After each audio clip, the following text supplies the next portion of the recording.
नमस्कार, सत श्री अकाल, सलाम अलैकुम एंड वेरी गुड मॉर्निंग।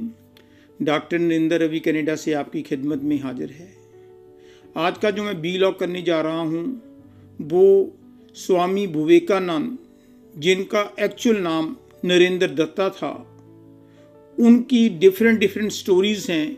आपको पता ही है कि वो टोटल 39 ईयर्स इस दुनिया में रहे, लेकिन इतनी छोटी उम्र में ऐसी एग्जाम्पल सेट कर गए जिसके लिए हमारे सुभाष चंद्र बोस, अब्दुल जे कलाम, लाल बहादुर शास्त्री, अभी हमारे मोदी जी उनके बहुत बड़े फ़ैन थे। इवन रविंद्रनाथ टैगोर बहुत बड़े फ़ैन थे।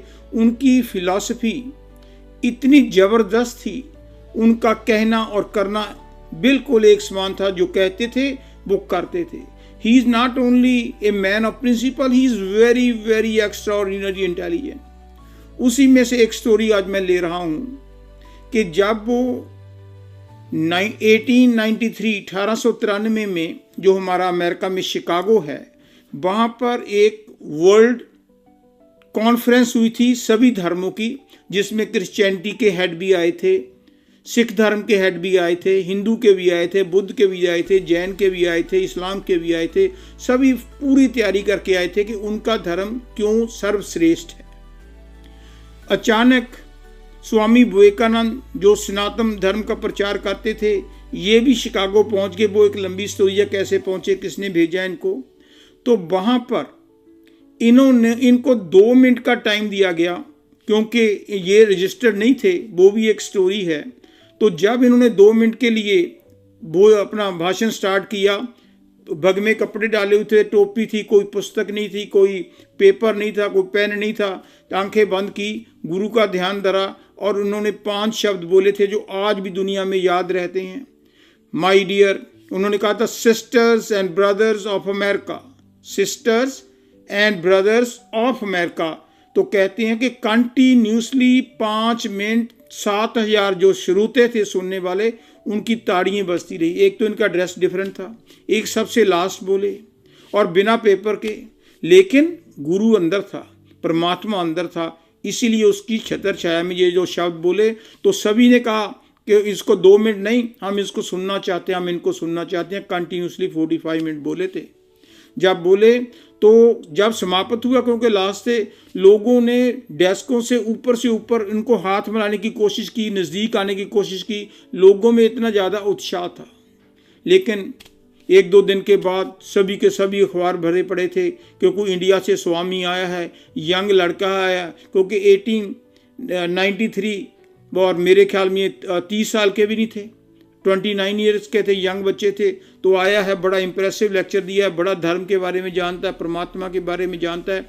उसके बाद जो अमेरिकन एक लेडी थी, नाम नहीं मैं बता सकता, क्योंकि शी वॉज वेरी रिच। उसकी बहुत बड़ी कंपनी थी, मेजर रेल रोड, जिसमें मिलियंस एंड मिलियन डॉलर उस टाइम की उसकी इनकम थी। तो उसके दिमाग में ख्याल आया, बहुत इंप्रेस हुई, उसने स्वामी जी को मिलने की इच्छा जाहिर की। स्वामी ने यस की। जब वो स्वामी जी को मिली, बातों में उसने कहा स्वामी जी को कि Swami ji, will you marry me. Swami ji हैरान। वो कहते, madam I am a monk, मैं तो एक संत हूँ, बाल ब्रह्मचारी हूँ, इट इज़ नॉट पॉसिबल, मैं शादी करवा ही नहीं सकता। तो जब उसने कहा शादी नहीं करवा सकते, तो ऐसे करो, I have another idea, I want only a son like you. इतना इंटेलिजेंट हो, इतना खूबसूरत हो, बस मुझे शादी की जरूरत नहीं, मुझे तो एक सन चाहिए। और उसके लिए आप मेरे साथ, जैसे हमारे अभी तो सारी कंट्री में है दुनिया में, उस टाइम ये अमेरिकन वेस्टर्न कंट्री में होता था कि मैरिज बेशक ना कराओ, लिव इन रिलेशन रहते थे कि आप सभी कुछ करते रहो, उससे बच्चा पैदा हो जाएगा।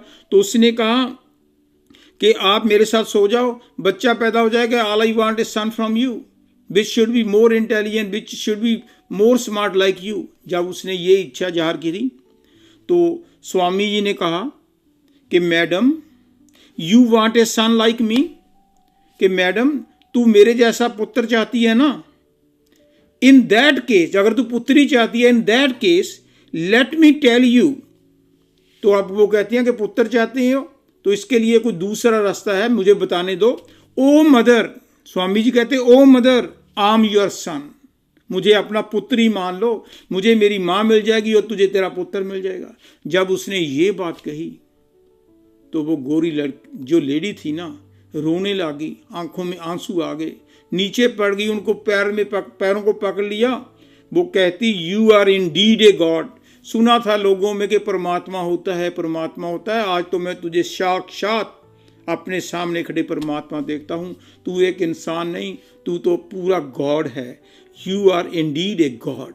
ये मैं स्टोरी सुनाना चाहता था कि जो हमारे संत हुए हैं, इंटेलिजेंट हुए हैं, इंडियन फिलोसफर हुए हैं, वो किस कदर उनका करैक्टर ऊंचा था, किस तरह वो दुनिया को इम्प्रेस करते थे। Thank you.